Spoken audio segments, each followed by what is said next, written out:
They call me Uncle Kage. Yes, I am a Yank. You couldn't tell by my amazing accent here.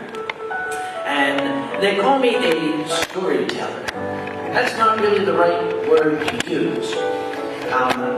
I'm more like that guy in the bar that never shuts up, and people keep buying him drinks so he'll keep talking.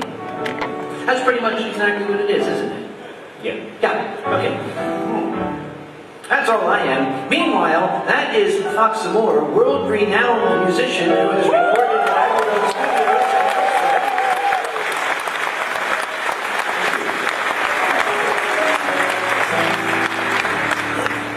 And he has the most amazing and charming Scottish accent. Sometimes I will just hand him random things to read just to hear him speak. Like the Donald Trump tweets? Even you cannot make those charming, I'm sorry. So basically what I get up here is I talk, and Mr. Amor here provides a musical accompaniment, just in case, you know, I start slurring my words or something. That way he keeps you entertained. Okay. So we start with me usually saying something to the effect of, you know, let me tell you a story. There are many things said about me in furry fandom. Some of them don't bear repeating. But one thing that is often said, and for reasons I don't understand, is you don't fuck with Uncle Kage. Another thing that is often said is you don't fuck with furry fandom when Uncle Kage is around.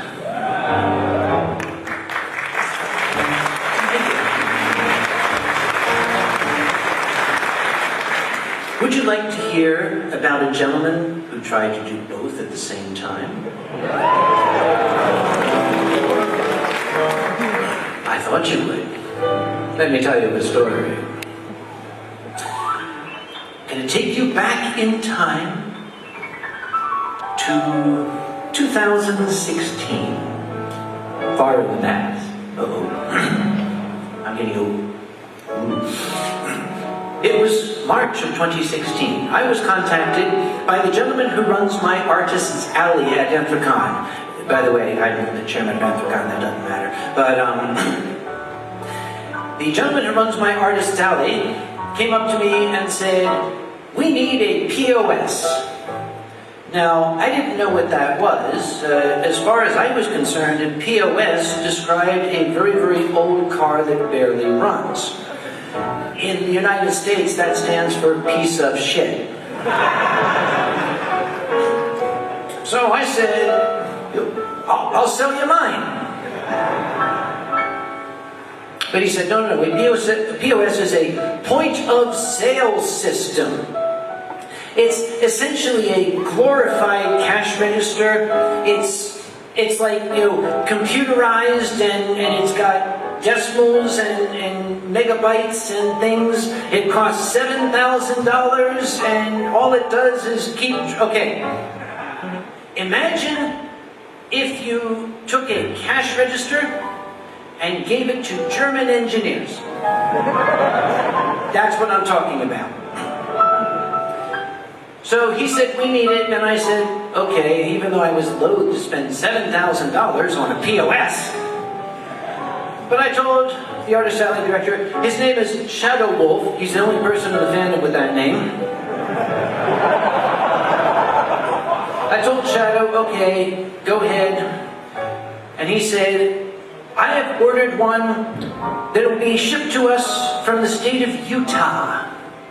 For those of you who don't know, Utah is the heart of the Mormon religion. If you have never been to Utah, it's basically the holiest land in the United States. And I would expect that our POS coming from Utah would probably come with, you know, pictures of the Last Supper on it or something like that. And the Last Supper is okay with me because, if you remember, everybody drank wine. So, I received a phone call from the owner of this place in Utah, a gentleman named Doug. For legal reasons, I'm not going to tell you his last name. I'll tell you just his last initial, which is O. I shall refer to him as Doug O. Doug O. Doug O called and said, you need to send me a check for $7,300 some. I said, well, why do I have to send you a check? And he said, well, because if you use a credit card, there's a surcharge on it, and it's, 3%, and it takes time, etc., etc. A check would be much faster and cheaper, and we can get started on your order right away. Now, I trusted the man. He was a Mormon. If you cannot trust a Mormon, who can you trust? So, to the most holy Doug O in Utah, I sent a check for $7,300 some odd dollars.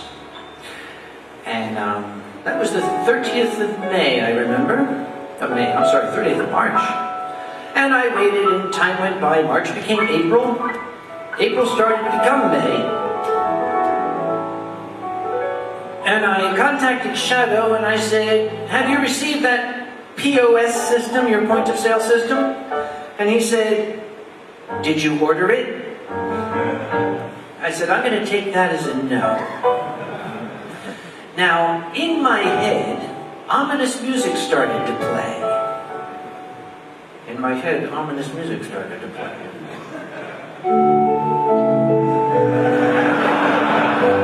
As ominous as that time I went to church and my zipper was down. That's how ominous it was. That's right. Thank you. So, I sent an email to Doug O, and I said, excuse me, Mr. O, we have not seen our point of sale system. Where is it? And he said, yes, working on it. Get it to you soon. Don't worry, you can trust me, I'm a Mormon. So I contacted Shadow and I said, make sure you tell me when this thing arrives. Well, a couple of weeks went by, and Shadow contacted me and said, we still haven't seen it. So I said, well, let's give this guy a deadline, end of the month. If I don't see it, or rather, if you don't see it, you must tell this to Doug O. Send him an email that says, gee, I'm getting really nervous because the CEO of my convention is a dangerous psychopath, and when he gets angry, people get hurt. And Shadow said, why would I say that? I said, because it's true.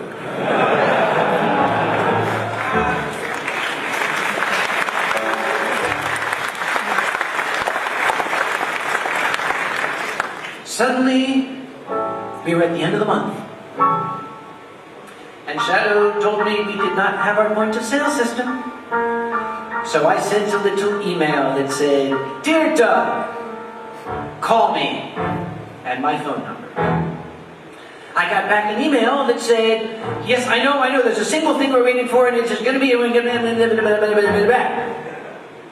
That's pretty much what it said. He's a terrible typist. So I wrote back, that's nice.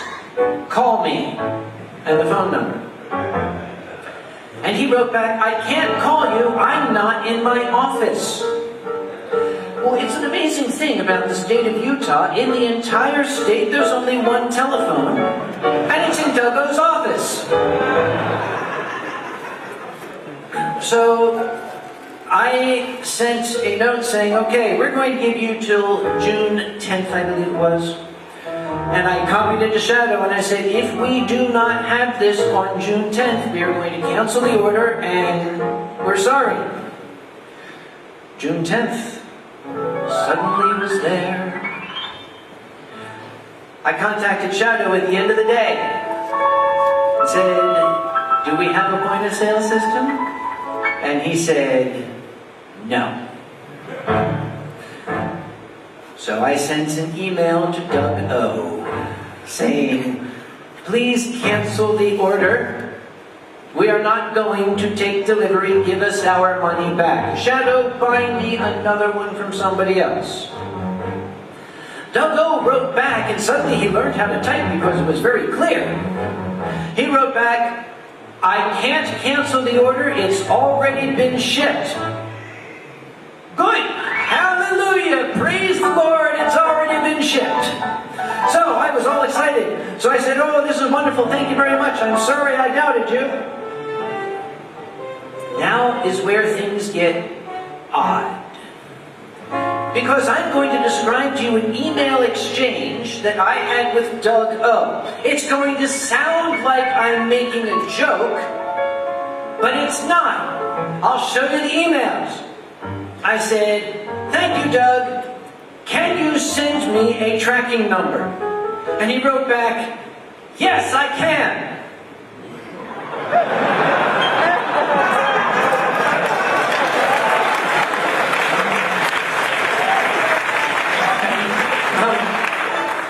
"Dear Doug, thank you.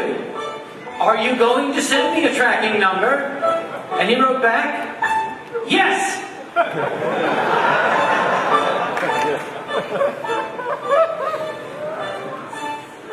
So I wrote back, "When are you going to send a tracking number?" And he wrote back, "I'll send it at the end of the day."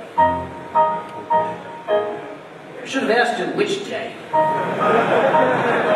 Because that night I did not have a tracking number. And the next day I waited till midday. Hit off. And I wrote back, "Dear Doug, may I have my tracking number?" And Doug wrote back, in all capital letters, "You know, I don't like your attitude. I'm not going to talk to you anymore. I'm only going to deal with Shadow Wolf from now on."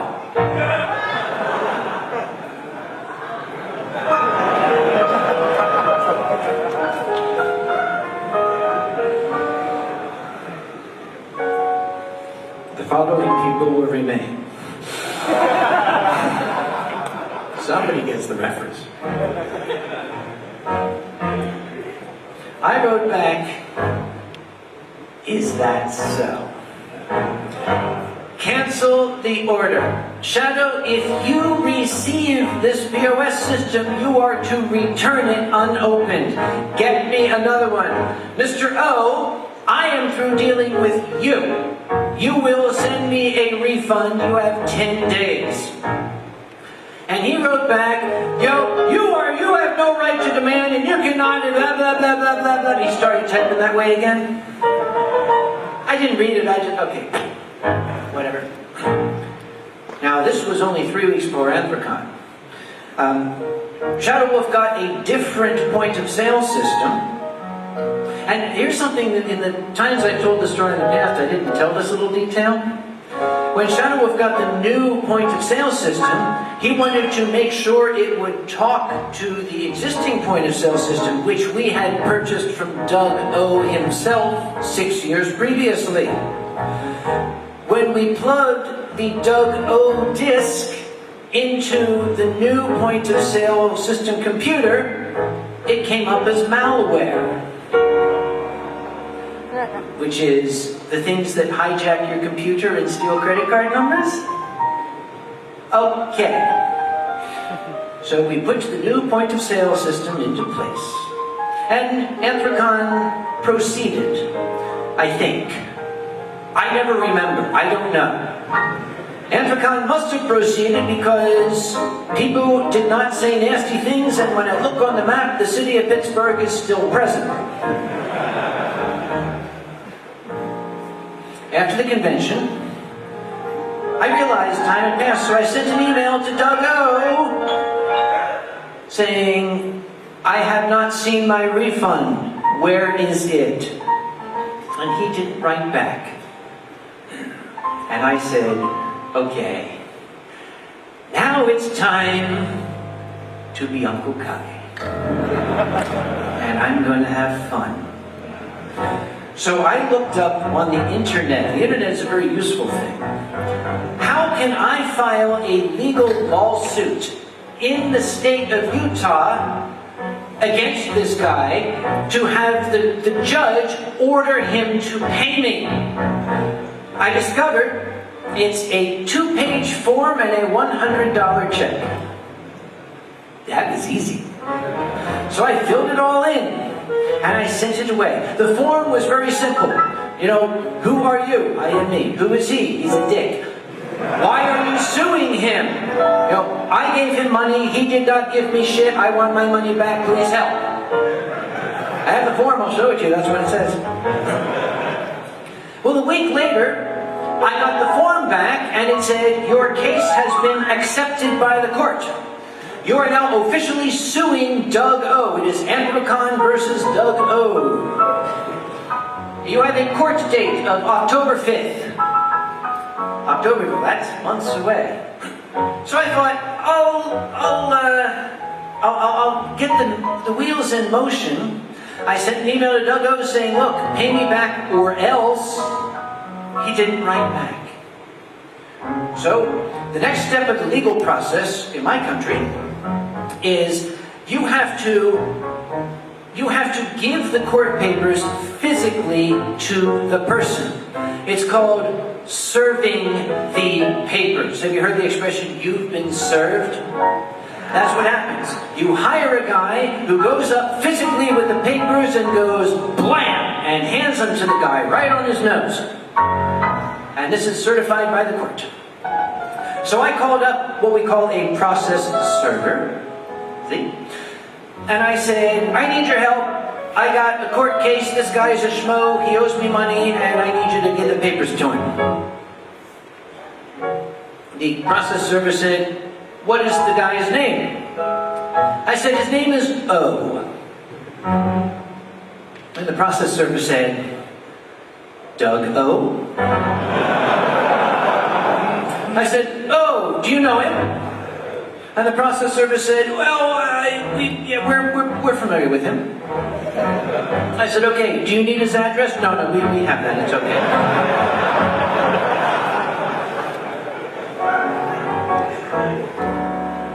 I found the Mormon equivalent of a popular, didn't I? I guess a populom, I guess that would be.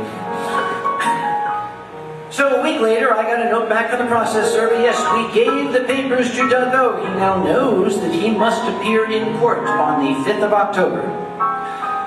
Well, I'm committed. We're going to court. I'm going to sue him. I am representing Anthrocon Incorporated in the court case against Anthrocon versus Doug O. And the day came. It was the 4th of October. I'm going to fly out from my home in North Carolina, a very, very long distance, to the state of Utah. Again, you know, the most holy land on the face of the United States. And I landed, and I said hello to all the Mormons floating by with their wings of angels.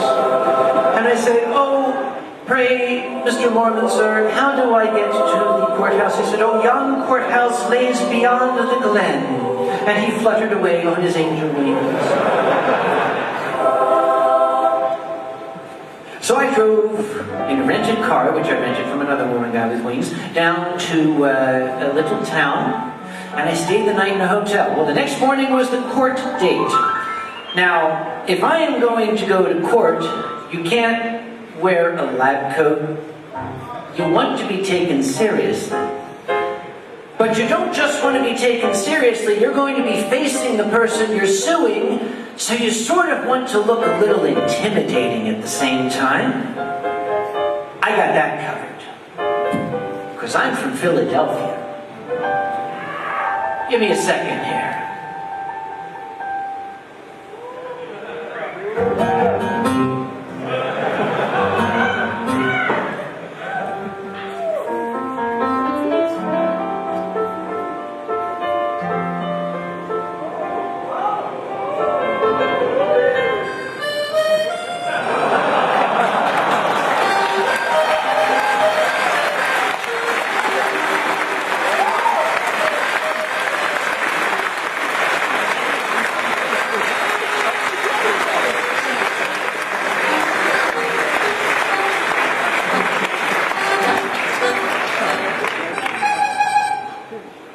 Now I'm ready to face Doug O in court. Well, I I drove to the courthouse. The idea was, it says, you have a court date at 8:30 a.m. Well, I drove to the courthouse once. I drove to the courthouse, and apparently a lot of other people had their court date at the same time, because there was a huge waiting room with dozens of people in it. And I walked in and I thought, well, this is awkward. I don't know what Dubbo looks like. I might find myself sitting next to him. So I found a chair, and I just sat in it and looked at my knees. Didn't look at anybody. And after a little while, I looked around and I noticed everybody else was sitting and looking at their knees. Because I started to realize they all probably think that I'm the guy they're here to see. Well, a little while later, a court officer, he's called a bailiff. The court officer came out and said, okay, everybody inside. So we all went to the courtroom, beautiful courtroom, nice dark oak wood, paneling, big chairs. In the front was the judge's chair and his big leather chair on a swivel. I thought I'd see the judge go like that. And the bailiff and a court recorder and the judge came in. And when that happens, the bailiff says, everybody rise. Okay, so everybody did. We all rose, respectfully. And the judge said, everyone whose case is going to be heard by the arbitration process, a neutral arbitrator, you're going to go with the bailiff here into another room.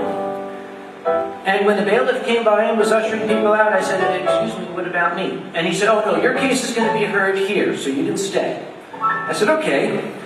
Everybody else left the room and left me all alone. And I was sitting there in this large empty room, starting to feel kind of lonely. Got nothing to do, no one's here to talk to. It was kind of getting a little spooky. It was a big empty courtroom, and I was starting to get suspicious because, is this a joke? There's no Doug O, there's no judge. Did they lock me in here? Is this, maybe the Mormons are all working together and this is some evil angel plot? That's what I was thinking. However, after a few minutes, the door in the back opened. A little Mexican man came in with a vacuum cleaner.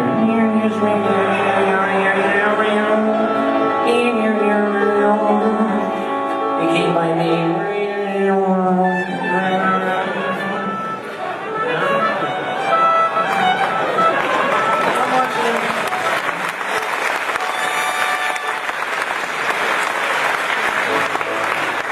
And then, he finished up and he left for the door in the back and left me once again all alone. I didn't have any wine to drink, so I'm going to pretend. And I sat there feeling sorry for myself, thinking this whole trip was wasted. But then, the door in the back opened, and in walked the judge, the bailiff, and the court reporter. And the bailiff said, everyone rise.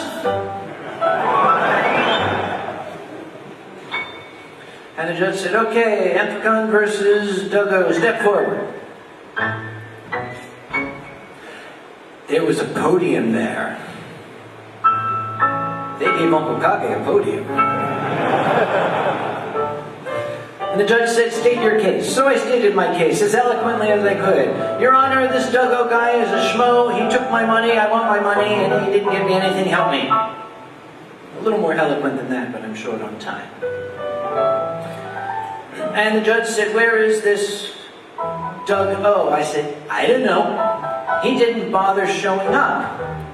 And the judge kind of grumbled a little bit. And then the judge started looking through the papers. I said, wait a minute. Mr. Conway, did you come all the way out here from the state of North Carolina, 2,000 miles away for this? I said, yes, Your Honor, I did. And the judge said, how much did it cost you to come out here? I said, oh, well, Your Honor, let's see. I happen to have an itemized list of all my travel expenses right here. So the judge started going through the expenses. Let's see. Airfare. Okay, airfare, that's good. Hotel. Rental car. Did you eat breakfast this morning? I said, yes, Your Honor, I did. He said, how much did you spend? I said, I don't know, 11, 12, 25. So the judge got up, we went from 7,300 to about 8,500 as he added all my expenses onto it. And that's when I decided to add something. I said, incidentally, Your Honor, I have something else that may be germane to this case. If you don't know what that means, I don't either. I saw it on a judge show on television. But the judge said, what is that? And I said, apparently, this is not the first time Doug O has failed to appear in court when he was ordered. 3 days before he asked me to send a check to him, he failed to appear in another court case where he was being sued by somebody who wanted money. And the judge got very, very annoyed. And he said, do you have the details of that case? And I said, well, Your Honor, actually, yes, I do, right here.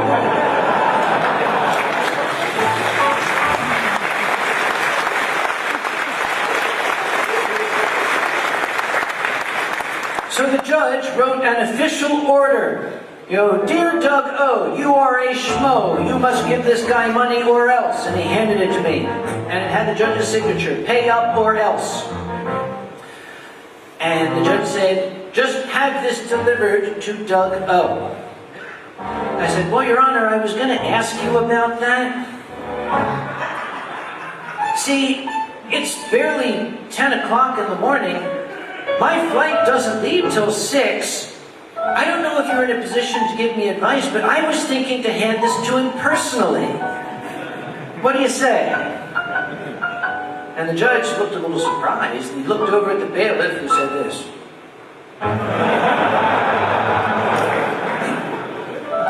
So the judge wrote on a little post-it note, this is the address of the sheriff's department. In that state, the sheriff is the state official that basically enforces the orders of the court. He said, go to the sheriff's office there and see if they can help you. I said, okay. So I drove to the sheriff's office. And I sat down. A sheriff's deputy. See, the sheriff, he just sits in his chair all day and the deputies do all the work. It's kind of like a convention when the chairman... Anyway, never mind. Sorry. It's hard to drink out. So a deputy came out, and he looked very tired, and, oh, I have to deal with this guy. He had a little notebook. All right, what's your name? And, okay, what's your complaint? I said, this guy's a schmo. I got a piece of paper that says he has to pay me money. And the deputy said, all right, what is the guy's name? I said, his name is O. And the deputy said, Doug O?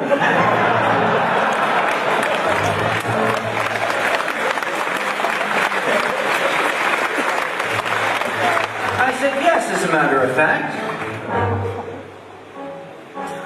I said, I was thinking to go and deliver these papers to him personally. Do you have anybody here in the department might want to go with me? And the deputy said, I'm not busy. I said, let's go. So the deputy got into his police car. I got into my rental car. And we started driving at high speed. Actually, no, I had to do the speed limit. There's a cop behind me, right? To the address that Doug O had given me for his business. It was like 120 Main Street, something like that. So we drove to Main Street, And we got out, and we started walking down the street. It was so cool. Me and the deputy in this western town were walking down the street. I'm thinking,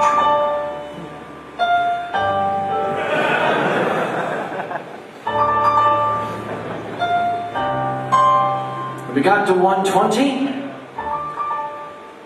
and it was all boarded up. It looked like it had been abandoned for years. But there was a sign on the door that said, deliveries for 120 can be made around in the back. So I said to the deputy, are you busy? He said, I'm not busy. I said, let's go. So we walked around back.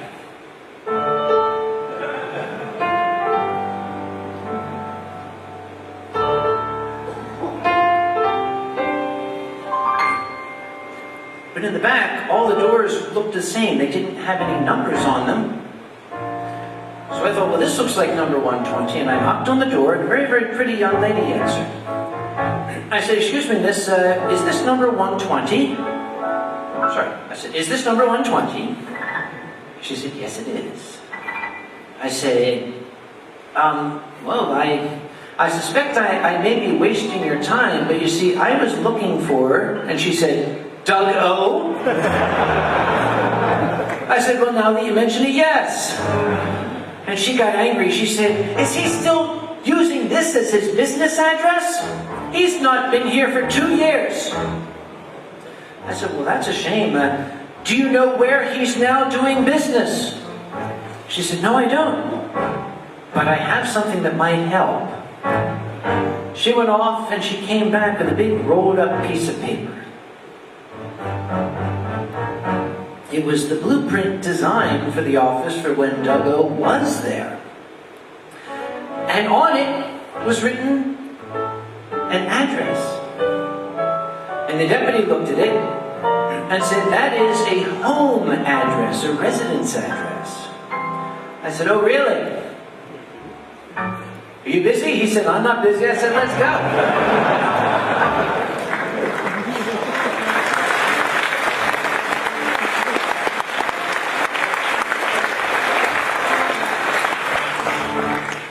So we drove to this residence. To call it a residence, that's not the right word in English. I think estate is a better word. Because Doug O's house went from here on. It was like 50,000 square meters with 4,000 bedrooms and 6 levels and a terraced lawn and a built-in pool, a giant garage built for 4 vehicles, and a travel trailer in the driveway that was as long as this room. I looked at this, and the deputy looked at this as we got out of our vehicles, and he angrily said, this guy looks like he's as bad as a drug dealer. I said, oh, no, no, no. Drug dealers work for their money.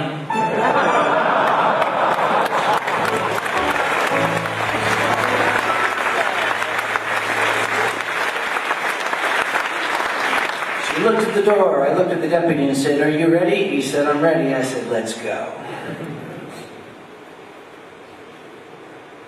He ain't at the door yet. I'm going to the door. Walking quickly to the door. There. Now we're walking backwards. Thank you. We got out to the door and we rang the bell.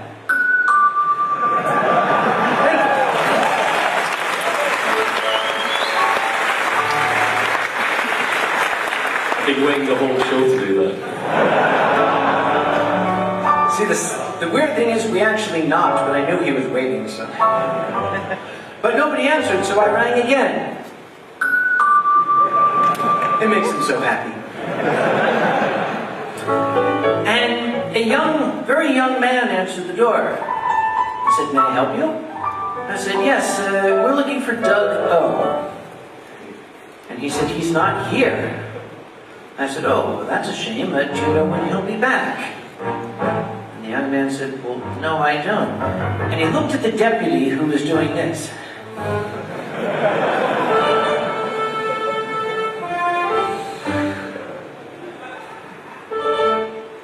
He said, may I ask what this is about? I said, well, of course. You see, well, first off, you must be his, you're his, and the kid said, I'm his son. I said, oh yes, right, his son. I learned that from the media. So you're Duggo's son. You're O Jr., all right. Well, your father and I, we had an appointment this morning for breakfast, and your father didn't show up, and I got worried, and just wanted to come and see if everything was okay. So the boy relaxed. He said, well, as far as I know, everything's okay. I said, but you don't know where your father is? He said, no. So I said, oh, okay. Listen, you're over the age of 18, right? He said, yes. I said, oh, okay, good. Could you do me a favor and sign this piece of paper for me here? There, there's a good boy, thank you. Oh, could you also sign this piece of paper that says I gave you the first one? There's a good young lad, thank you very much. You have a good day now. And as we turned, I saw the deputy walking like this.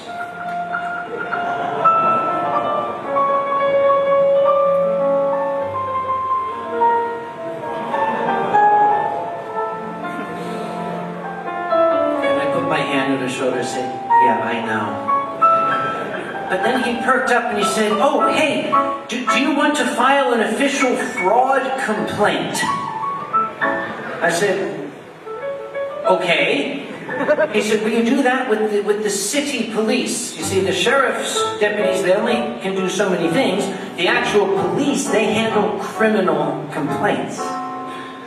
I said, well, I'd already spoken to a police officer on the phone. I don't know if that amounted to a complaint. He said, do you remember who you spoke to? I said, no.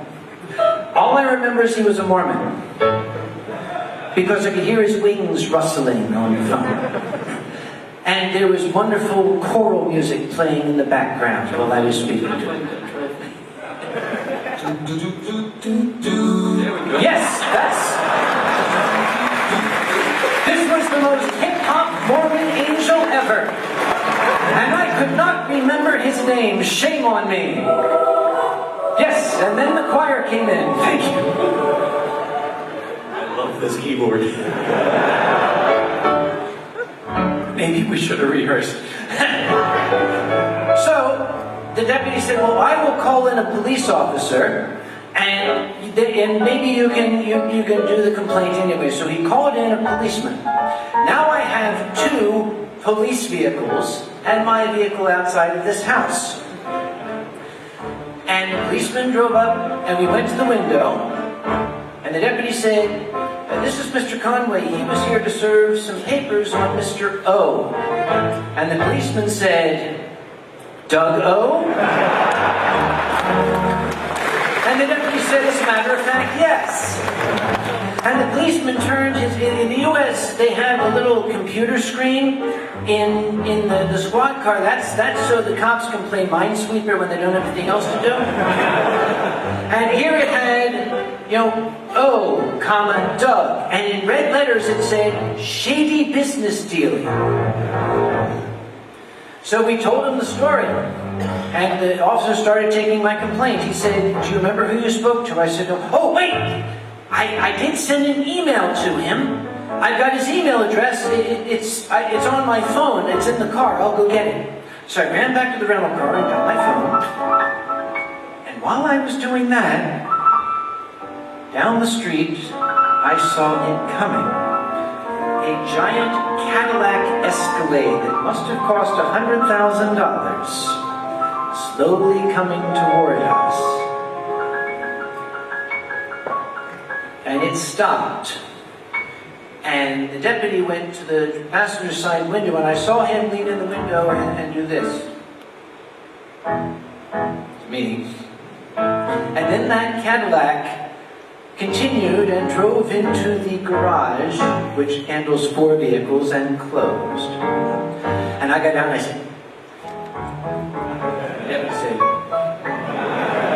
so I said, oh boy, okay, here we go.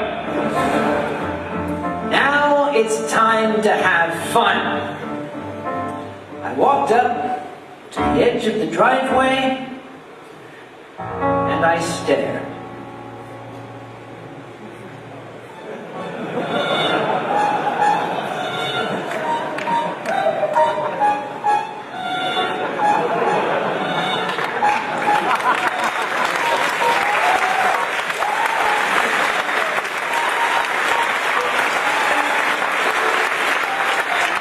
My flight doesn't leave till 6. I've got all day.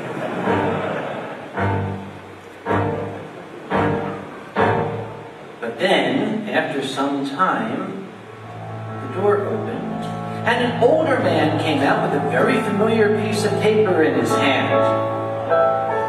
And I shouted, yo, excuse me, are you Doggo?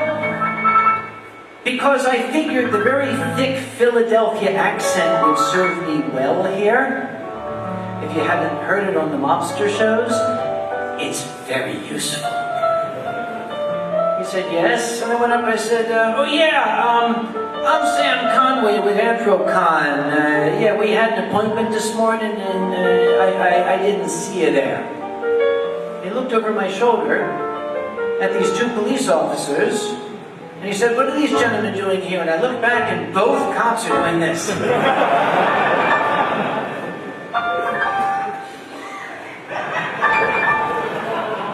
I said, oh, them, they found out I was from out of town and, being good Mormon Christian fellas, they decided to give me an escort so I didn't get lost, right? But you know what? That's neither here nor there. You are obviously busy. Let me just cut to the bottom line.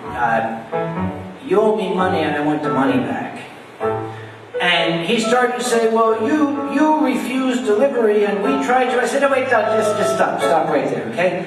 Let's just get one thing straight. I got fucking doctor in front of my name. Don't dick with me, okay? You owe me money, and I'm here to get the money. But you know what? I'm really liking the atmosphere here in Utah. It's very angelic, very warm and friendly. It makes me feel closer to heaven. So I'll tell you what, I'm not going to hold you to the travel expenses that the judge ordered you to pay. I'll just ask you to pay the money that you owe to my organization. My organization. And the rest of it, we'll just forget about that betwixt gentlemen. He said, okay, that's fair. Give me your bank information. I'll wire the money to you.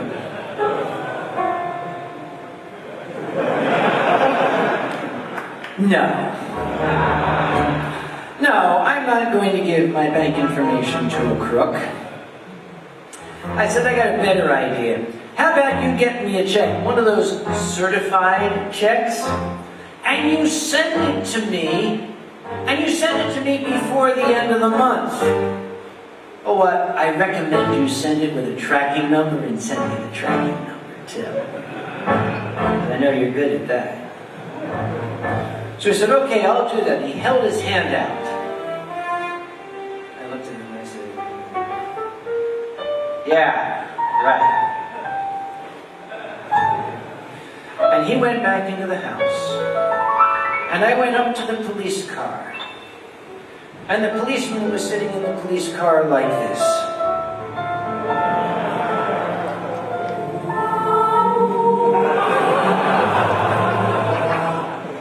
The deputy had his hand on the policeman's shoulder, consolingly. And I walked up and the policeman said, I was so hoping he would try to punch you.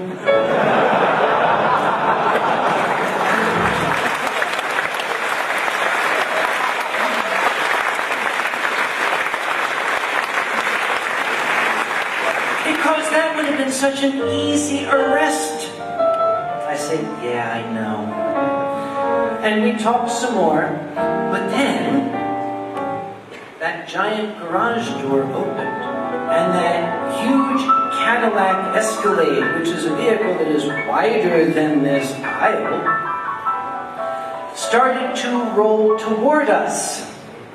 Now, I was leaning in, talking to the policeman through the window of his car, and I could see that Cadillac approaching, And I said to the policeman, "Do you think he'll try to run me over?" And the policeman said, "Oh, I hope so."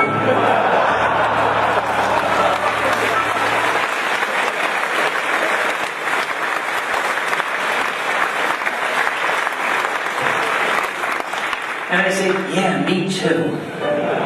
But that vehicle started to move around, and it went around us. And the policeman looked disappointed, but as the vehicle went around, I did this.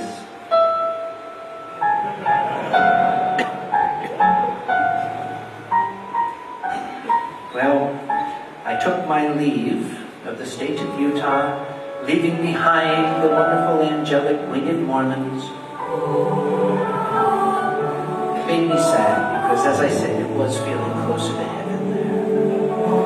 And I arrived back home, the state of North Carolina.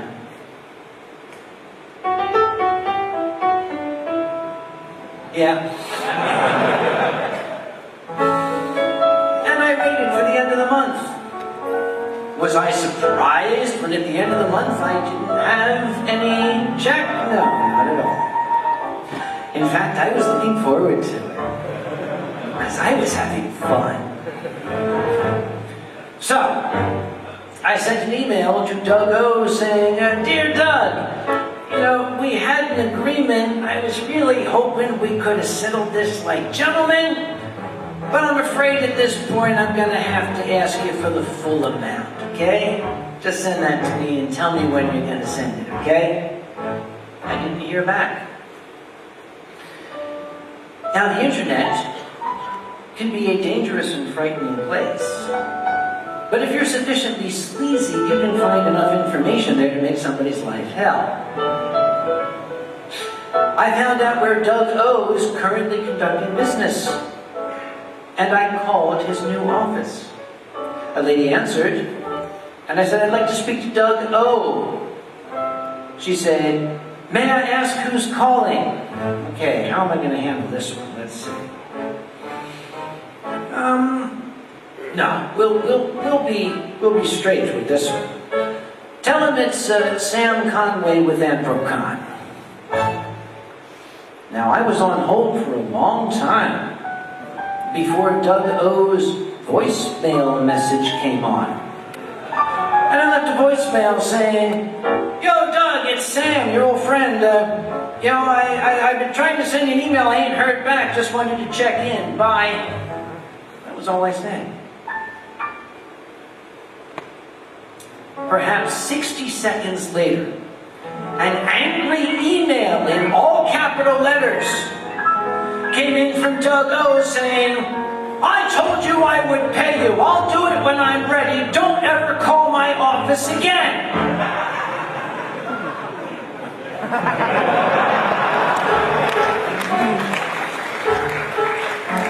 So I wrote back, "Aw, Doug, I like talking to you so much. But if that's how you feel, just send me the money and I promise you'll never hear from me again." And he wrote back, "Listen, never try to contact me again. I will get you the money when I can. If you try to contact me again, you'll only delay the payment."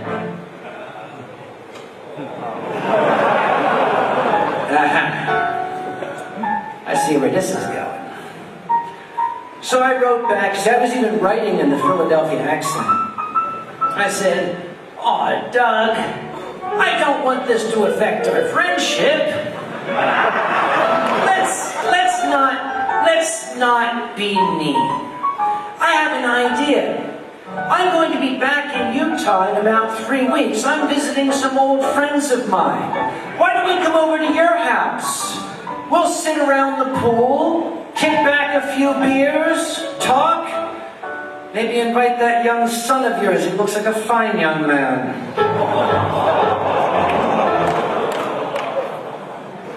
He didn't answer that one. So I thought it was time to call a lawyer. So I called a lawyer in the state of Utah. I went on the internet and it said, lawyer, Mormon. Okay, that's what I need, a Mormon lawyer. A lawyer with the nice wings who will represent me And that lawyer said, yes, Mr. Conway, I will certainly represent you in getting your money back from this dreadful person who owes it to you. What is his name? I said, his name is O.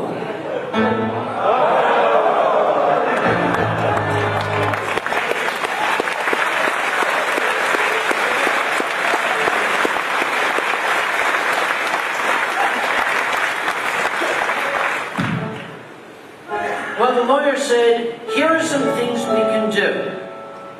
We can put a claim on his house. If he wants to sell his house, he won't be able to sell it until he pays you. I said, well, that could be 30 years from now. I want satisfaction now. So the lawyer said, well, we could order him to come to court and explain to the judge why he didn't pay you. I said, well, he didn't show up for the first court appearance. Why should he show up now? So the lawyer said, well, we can write an order that would allow us to seize his personal property and start selling it until the debt is paid. I said, that's the one.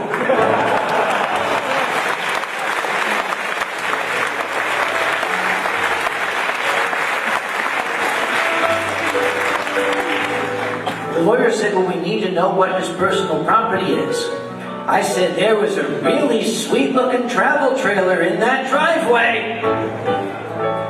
But the lawyer said, very wisely, does Doug O own that? Because you see, here's what criminals will do. They'll buy something expensive, but then they will register it in the name of a wife, or a son, or a cousin. So, according to the government, the criminal does not own anything. His wife, or his son, or his cousin does. So the lawyer said, let me do some investigating. So the lawyer did some investigating. And he called me back after a few days, and he said, okay, Doug O does not own that travel trailer. I said, oh. But the lawyer said, here's what Doug O does own. He owns a Ford Expedition SUV. He owns a Kawasaki motorcycle. He owns a Porsche Boxster. And he owns a Lamborghini.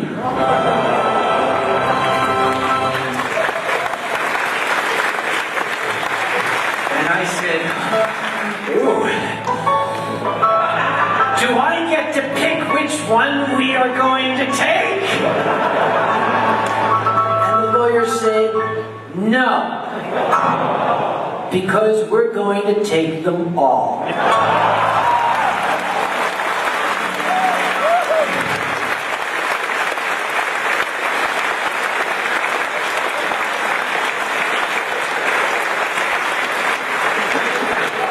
I said, I like you.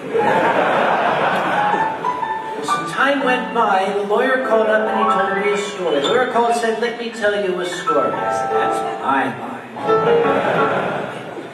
They hired a state official called a constable in our country. The constable helps to enforce the orders of the court. The constable went to the house and knocked on the door, and apparently Mrs. O answered. And the constable said, see, the constable was a Mormon. I wish he'd been from Philadelphia, because the constable flew in on his little wings and said, excuse me, Mrs. O, where is the Lamborghini? And she said, we sold it. And then the constable said, well, Mrs. O, where is the Porsche? She said, we sold that too. Now suddenly the constable was from Philadelphia, because he said, all right, where's the Cadillac? Are you going to tell me you sold that too? Because I saw you driving it yesterday. She said, oh no, that's in the repair shop. The constable said, give me the address of the repair shop. So the lady did. Now the constable was halfway to the repair shop when his phone rang. I can only speculate as to the conversation that Doug O had with his wife. Oh, hi Dougie, it's your wife. I just lied to a state official. Is that bad? Because Doug O told the constable, my wife misspoke. When she said we sold the Lamborghini, what she intended to say was, we did not sell the Lamborghini. And the constable said, where is it? And Doug O said, it's here. The constable said, I'm on my way. When the constable showed up, Doug O was standing there with $1,000 in cash. And I said to the lawyer, so? But the lawyer said, he has made the attempt to pay. We now have to give him more time. Doug O asked, may I have until Thursday? So I waited until Thursday.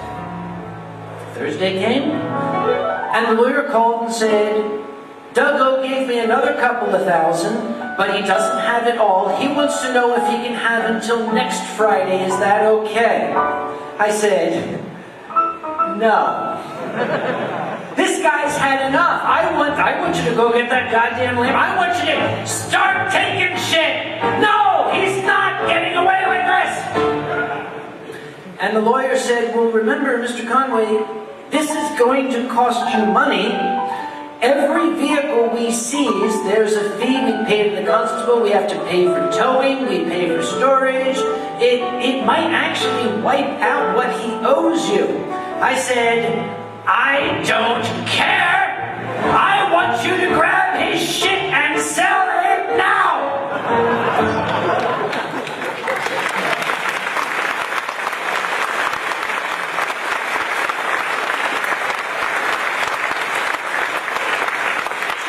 The following Monday, the lawyer called me and said, I told Doug O that he can have until Friday to pay the rest. And I started to shake. And I said, I told you that was not acceptable. But the lawyer shut me down. He said, my job is to look after your best interest. That was going to cost a lot of money. I said, I told you I didn't care. And the lawyer said, Mr. Conway, am I representing Anthrocon or am I representing you? And I said,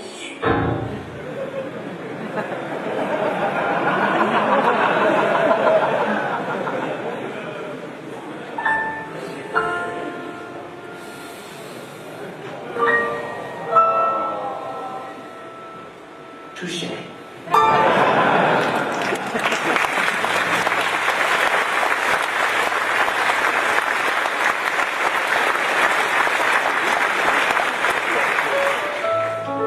want to know what happened then?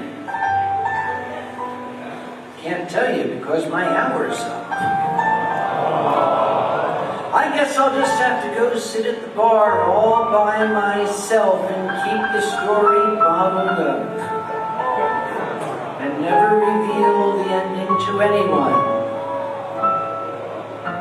Anyone.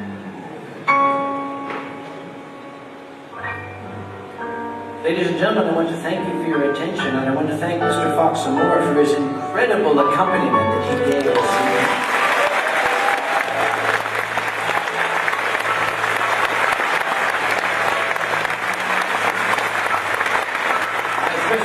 Eurofurence invites me back every year for whatever reason, and that absolutely magnificent AV staff back there who made it all possible. And thank you for your attention. I'm now going to go and sit all by myself, sadly, at the bar. All by myself. All alone. With nothing to drink. Just me. Good night.